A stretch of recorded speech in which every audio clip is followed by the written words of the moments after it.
The key turned in the lock with a satisfying click, but the sound that greeted me inside our newly built home was anything but. There, in the middle of our living room, stood Derek, my husband of 3 years, his arms folded and a smirk playing on his lips. "This house is mine, Evelyn. I'm going to live here with my parents. If you don't like it, you can leave," he said, his voice cold and devoid of the warmth I once knew. For a moment, I stood frozen, the words ricocheting in my mind. "What are you talking about, Derek?" My voice barely rose above a whisper, a stark contrast to the turmoil inside me. He thrust a business card into my hand, a divorce attorney. "I thought you might need this," he said, his smugness sending waves of nausea through me. The room spun, and I clutched at the marble countertop for support. "Why are you doing this?" I managed to ask, my voice trembling. Derek shrugged, his indifference slicing through my heart. "You never really fit in with us, Evelyn. It's better this way." I remembered the countless times I had tried to blend in with his family, to be part of his world. The way his mother would scrutinize my every move, the snide remarks, the way his father would ignore me. It was all a game to them, and I was the unwitting pawn. "You said we were a team," I accused, my voice gaining strength. Derek laughed, a hollow sound that echoed off the walls. "We were, until I didn't need you anymore." The realization hit me like a physical blow. I had been a means to an end, a stepping stone for him to achieve his dream home. All the love, the sacrifices, the dreams we shared, they meant nothing to him. I felt a rage building inside me, a fire that consumed the hurt and shock. "You won't get away with this," I vowed, my eyes locked on his. Derek's smirk faltered, a flicker of doubt crossing his face. "What can you possibly do, Evelyn?"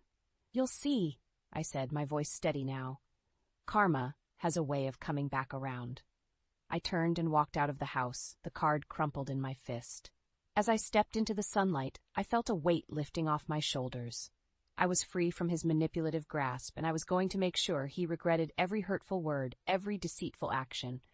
I didn't know how or when, but I knew one thing for certain: Derek was going to pay for what he had done. And I was going to be the one to collect. The coffee shop was bustling with activity, but I sat in a quiet corner, a cup of untouched latte growing cold in front of me. Memories flooded back, each one a sharp jab to my heart. 3 years ago, I met Derek at a mutual friend's party. He was charming, a bit awkward, and seemingly genuine. We clicked over our shared love for classic rock and Italian cuisine. I remember thinking, here's a man who understands the value of family and simplicity. But as our relationship progressed, so did the unveiling of his true colors. Living together brought the real Derek into light. The man who would leave his dirty laundry scattered across our bedroom for days, who shrugged off basic hygiene with an alarming nonchalance. "Evelyn, why make such a fuss? It's just clothes," he would say, brushing off my concerns. His habits grated on me, but it was his dismissive attitude that hurt the most. He never valued my comfort, always prioritizing his convenience over our harmony. And every time I tried to address it, he'd deflect. My mom never complained about doing these things for me. Visits to Derek's parents' house were a revelation. His father, a mirror image of Derek in his disregard for others, would casually intrude into spaces without a thought. "What's the big deal?" He'd chuckle when I expressed my discomfort. His mother, a seemingly gentle soul, always rushed to clean up after the men, her actions reinforcing their behavior. In that household, Derek's habits weren't flaws, they were norms. I clung to the hope that love would smooth out these rough edges. But as time passed, my hope turned to disillusionment. The man I fell in love with was a facade, and beneath it was someone who cared for nothing but his own desires. The stark contrast between the Derek I knew and the one I lived with was jarring. I felt deceived, trapped in a relationship that was more a convenience for him than a partnership. "You're always making a big deal out of nothing, Evelyn," Derek would say during our arguments, his words laced with disdain. And now, his ultimate betrayal, the house that was meant to be our dream, our future, was just another chess piece in his selfish game. A fire ignited within me, fueled by every belittling comment, every dismissive gesture. Derek had shown his true self, and it was time for me to show mine. He thought he could discard me like one of his dirty shirts, but I wasn't going to be tossed aside so easily.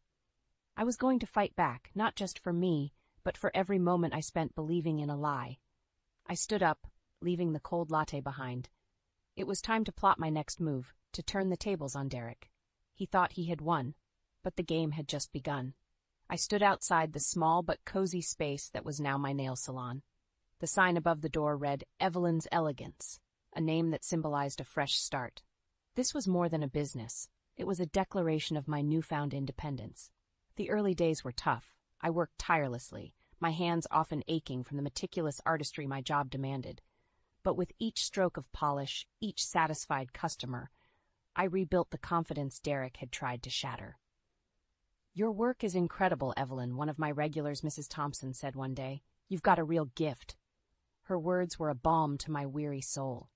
I had started from scratch, with nothing but my skills and determination. Derek thought he had left me with nothing, but he was wrong.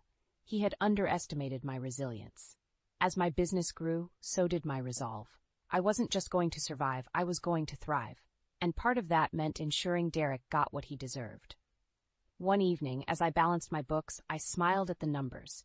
My salon was not just surviving, it was prospering. I was nearing my goal of financial independence, a stark contrast to the life Derek must be leading. I remembered his arrogance, his smug face as he handed me the divorce attorney's card. He thought he had secured his future with that house. Little did he know, the financial noose was tightening around his neck. I had heard through mutual friends that Derek was struggling. The mortgage payments were higher than he anticipated, and his parents, far from the financial safety net he expected, were an additional burden. A plan began to form in my mind. Derek had always been terrible with money, relying on others to bail him out. But this time, there would be no rescue. I was going to make sure of that. As I polished the nails of my next client, a mischievous smile played on my lips. "Everything all right, Evelyn?" the client asked. "Better than all right," I replied. "I'm just enjoying the thought of karma in action." In my mind, I pictured Derek, floundering under the weight of his decisions, his dreams crumbling like the walls of the house he had stolen from me. But this was just the beginning. I wasn't going to sit back and watch. I was going to be the architect of his downfall, and every step of his descent would be a step up for me. He had built his house on lies and deceit. It was only a matter of time before it all came tumbling down. And I, Evelyn, would be there to witness it. My hands clean, my conscience clear. The ringing of my phone broke the silence of the evening. I glanced at the caller ID. It was Derek. A sense of satisfaction washed over me. This was the moment I had been preparing for. "Hello, Derek," I said, my voice calm and composed. "Evelyn, you need to help me," he blurted out, his voice laced with panic. The desperation in his tone was music to my ears. "Why would I help you?" I asked, feigning ignorance. "It's the house, Evelyn. I can't afford the mortgage, and the bank is threatening foreclosure." I almost laughed at the irony. Derek, who had once flaunted his control and financial stability, was now at the mercy of his own poor decisions. "You were always so confident in your finances, Derek. What happened?" I prodded, unable to resist the urge to twist the knife a little deeper. I underestimated the costs, and my parents, they're draining me. I can't keep up with everything." I could picture him now, the once arrogant man, crumbling under the weight of reality.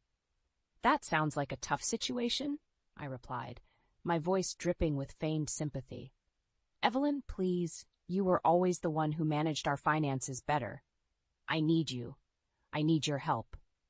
His plea was pathetic, and it filled me with a sense of power. This was the man who had thought he could discard me like yesterday's news. Now he was begging for my help. "Derek, you made your choice," I said firmly. "You chose that house over our marriage. You chose your comfort over our partnership. Why should I bail you out now?" There was a pause on the line, and I could almost hear the cogs turning in his head, trying to come up with a convincing argument. "I'll do anything, Evelyn. Please, I'm begging you." The word begging resonated in the air, a sweet vindication of all the hurt and betrayal he had caused me. "I'm sorry, Derek, you're on your own this time. Maybe it's time you learned to clean up your own mess," I said, a smirk forming on my lips. I hung up the phone before he could respond. A wave of exhilaration rushed through me. Derek was finally getting a taste of the consequences of his actions, and I had front-row seats to the show. As I sat there, basking in the glow of my small victory, I knew this was only the beginning. Derek's downfall was inevitable, and I was going to make sure he felt every bit of the pain he had inflicted on me. His house of cards was falling, and I wasn't going to lift a finger to stop it. After all, karma has a way of coming back around, and for Derek, it was only just beginning. The morning sun cast a warm glow over the thriving salon, now buzzing with activity. As I prepared for my first client of the day, a familiar face appeared at the door. It was Derek, looking disheveled and desperate, a stark contrast to the confident man he once was. "Evelyn, we need to talk," he said, his voice lacking the arrogance I remembered. "This isn't a good time, Derek. I have clients," I replied, not bothering to hide my indifference. "It's about the house. I'm losing it, Evelyn. I've got nowhere to go. The bank is taking everything." I paused, taking in the sight of him.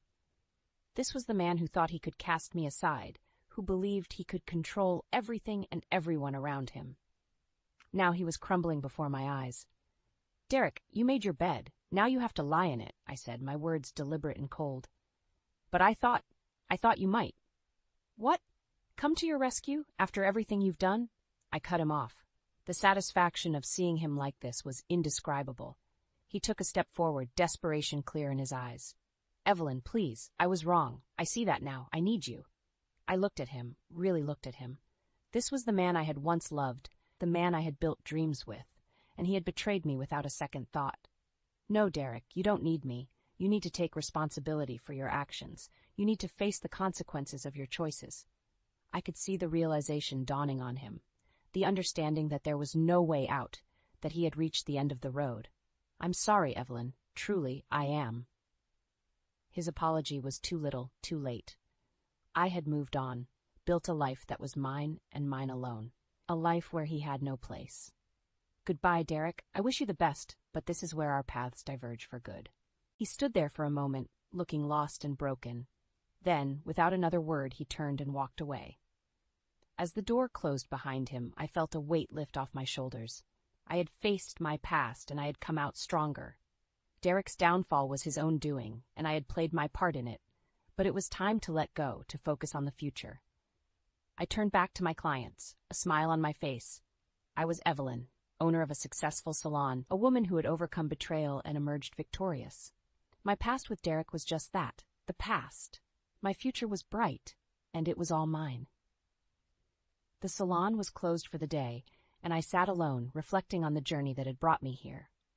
The walls, once bare, now adorned with accolades and tokens of appreciation from clients, were a testament to my hard work and resilience. A knock on the door interrupted my thoughts. I hesitated, then stood to answer it. To my surprise, it was Mrs. Gardner, Derek's mother.